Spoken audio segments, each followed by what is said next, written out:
याविषयी अधिक माहिती देण्यासाठी आपले प्रतिनिधी सागर आव्हाड थेट आपल्यासोबत जोडले गेलेले आहेत। सागर, तुम्ही आता या क्षणाला नवे पुलावर आहात, काय नेमकं चर्चा होतीये अमितेश कुमार आणि या ग्रामस्थांमध्ये किंवा आंदोलकांमध्ये? नक्की प्राची, आपण जर पाहिलं तर 3 तास झालेले आहेत या ठिकाणी ग्रामस्थांचं आंदोलन जे आहे ते सुरू असताना आपल्याला पाहायला मिळतंय।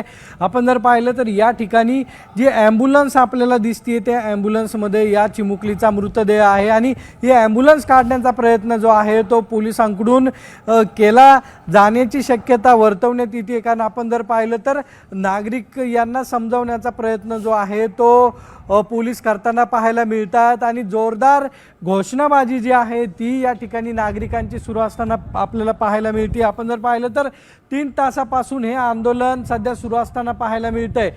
पोलीस उपायुक्त असतील हेही सध्या चर्चा करताना पाहायला मिळतंय। त्याचबरोबर आंदोलक जे आहेत ते आपली मागणी जोपर्यंत मान्य होणार नाही तोपर्यंत या ठिकाणून उठण्यासाठी ते तयार नाही आहेत। पोलिसांकडून समजावण्याचा प्रयत्न जो आहे तो सुरू आहे। विनंती आंदोलकांना केली जाते कारण की 3 तासापासून वाहतूक कोंडी जी आहे ती पूर्ण या ठिकाणी पूर्ण ठप्प झालेली आपल्याला या ठिकाणी दिसतीये। साताऱ्यावरून मुंबईला जाणाऱ्या त्याचबरोबर मुंबईवरून सातारा कोल्हापूर जाणाऱ्या सर्व रोडवरती ही वाहतूक कोंडी झालेली पाहायला मिळतीये। 4 किलोमीटर पर्यंत या रांगा ज्या आहेत त्या लागलेल्या आपल्याला सध्या पाहायला मिळत आहेत। त्यामध्ये 2 व्हीलर असतील, मोठ्या प्रमाणावरती लोकांचे हाल होताना या ठिकाणी आपल्याला पाहायला मिळत आहेत। त्यामुळं पोलीस आयुक्त यांनी या आंदोलकांना समजावण्याचा प्रयत्न जो आहे तोही केलेला आहे, मात्र तोही निष्फळ ठरलेला आहे। या ठिकाणी जे आंदोलक आहेत त्यांना चक्कर आलेली आहे तर त्यांना उपचारासाठी घेऊन जाण्याची तयारी जी आहे ती सध्या सुरू आहे। आपण जर पाहिलं तर हिंदुत्ववादी संघटना असतील, इतर पदाधिकारी असतील, राजकीय पदाधिकारी जे असतील ते या आंदोलनामध्ये सहभागी झालेले आहेत आणि सध्या हे आंदोलन मोठ्या प्रमाणावरती आपल्याला या ठिकाणी झालेलं पाहायला मिळत आहे। त्यामुळं बोंबाबोंब जी आहे ती सध्या आंदोलक या ठिकाणी करताना पाहायला मिळतात।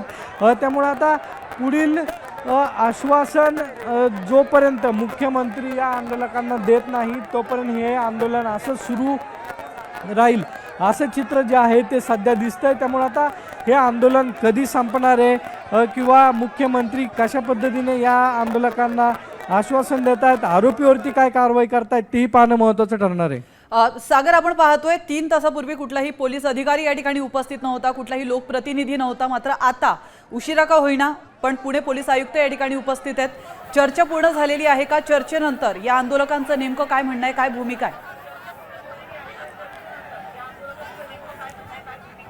नक्की आपण जर पाहिलं तर प्राथमिक चर्चा जी आहे ती पोलीस आयुक्तांनी या आंदोलकांशी केली। त्यामधून त्यांनी मुख्यमंत्र्यांनी जे आश्वासन दिलेलं आहे तेच शब्द या आंदोलकांना सांगितले, मात्र आंदोलक आपल्या मागण्यांवरती ठाम आहेत। या आरोपीला फाशीची शिक्षा द्यावी, 15 दिवसाच्या आत याचा निकाल लागावा अशी मागणी आंदोलकांची आहे। त्याचबरोबर या आरोपीचा एन्काउंटर जो आहे तोही करण्यात यावा किंवा आरोपीला आमच्या ताब्यात द्यावं अशी मागणी आहे। मात्र ही न्यायालयीन प्रक्रिया आहे, न्यायालयाने त्याला 7 दिवसाची पोलीस कोठडी जी आहे ती दिलेली आहे। त्यामुळे आता या पोलीस कोठडी अंती काय महत्त्वाची माहिती या आरोपीकडून समोर येते त्यावरती 15 दिवसाच्या आत जे दोषारोपपत्र आहे ते पोलिसांना कोर्टामध्ये दाखल करायचं आहे आणि त्यावरती ही केस जी आहे ती फास्ट ट्रॅक कोर्टामध्ये चालणार आहे। यासाठी उज्ज्वल निकम यांची मागणी करण्यात आलेली आहे।